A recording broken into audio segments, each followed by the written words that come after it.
Yo guys, it's actually Rak-Su here, and I am here with the man, the myth, the legend, Ben the Bane, the knowledge fountain of everything UFC, and a man who's about to undertake one hell of a task as well. My brother, how are you feeling? I'm fantastic, sir. Great to be here with you. I'm pumped. This is a cool venue. I like the stained glass that we've got. Yeah, because you know what, you are in America, obviously, you guys don't have so many old buildings.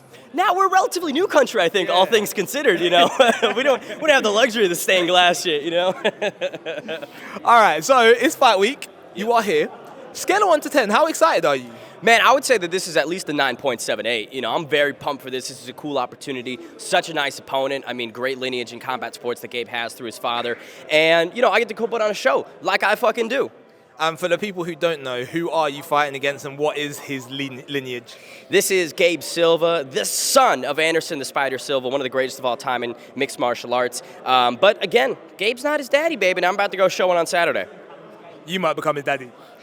I mean, I don't know if I'll be able to do all that to him, but I think I can squeak out a decision, baby. That's what I'm saying. Okay, so what are you excited to showcase in this? The eyes of the world are going to be on it. It's on Misfits. It's your first fight. What are you excited to show? I think I'm excited to show durability. You know, a lot of people, Gabe included, are thinking that this is going to be a first-round demolition. He's going to run right through me, and I'm pumped to show that that's not going to be the case. I don't have that much experience, obviously, and my competitive record is non-existent, but I'm a tough motherfucker from Phoenix, and I'm here to show that in England. My only question with that is, because I like you, right? Yeah. And I feel like we're beginning to have a friendship. You saying you're going to show durability implies that you're going to take a lot of punches. I'm anticipating because, again, Gabe is such a well-rounded opponent, and he is a sniper. He's fought some decent opponents in the past, so I know that I'm going to get hit. We're all going to get hit. It's boxing. We're going to take some punches, and I think that the anticipation is I'm not going to be able to handle it, that I'm going to take one punch and go down, and so that's why I say durability, is it's going to take a lot to put me away. So I'm going to ask a hard question here. Sure. Are you coming here to show people that you're a tough-ass motherfucker from Phoenix, or are you coming here to win? I'm coming here to win. That's the obsession. That's my sole focus the last several weeks, is getting my hand raised. And, you know, I think that there is really no outcome on Saturday night where I lose. This is what I find, Ash, is a win-win situation. Even if I get nailed and go down with the first punch, which is not going to happen, but let's say it does. It's happened to the best of us. We all get clipped, baby. We all get clipped. I think it's still a win. You know, play-by-play commentator stepping out of the broadcast booth, putting on the gloves, and showing that I can walk it as much as I talk it. I think anything is a win here. But obviously, I will be getting the W on Saturday night. Amen to that. And so, as somebody who's gone through fight camp for the first time, what have you learned about yourself during this process?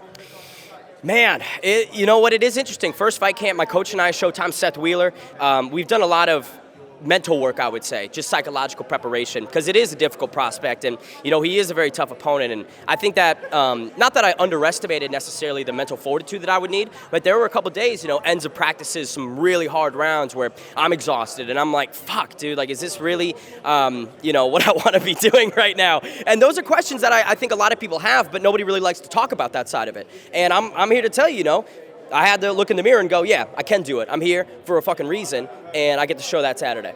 If it means anything, I completely empathize. I've gone to hospital after sparring before, and I've been sat there in the waiting room going, I don't need this. Like, like why am I here? Like, there's other things I can be doing with my time, so I completely get it. Yeah. But now, obviously, all systems go. We're moving forward. If you're victorious, we have the Prime card, which is obviously only a few weeks away. Who on that card do you think you would knock out?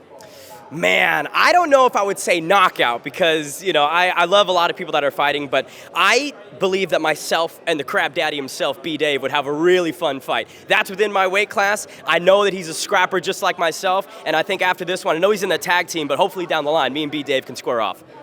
Damn, that would be a whole lot of fun. I'd enjoy the build-up to that as well, because B. Dave is another person who's a big character. Absolutely.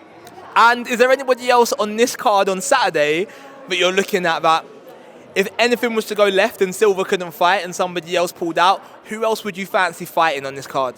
Listen, anybody, anytime, any weight. I'll put on pounds. I'll drop pounds. I do not give a fuck. You know, I should probably be fighting in the 150s. Here I am at 170. So I'll take on anybody. Listen, we gotta respect it. This was Ben the Bane, and I am Ashley Rak-Su. My brother, best of luck. Thank you, sir. See you soon.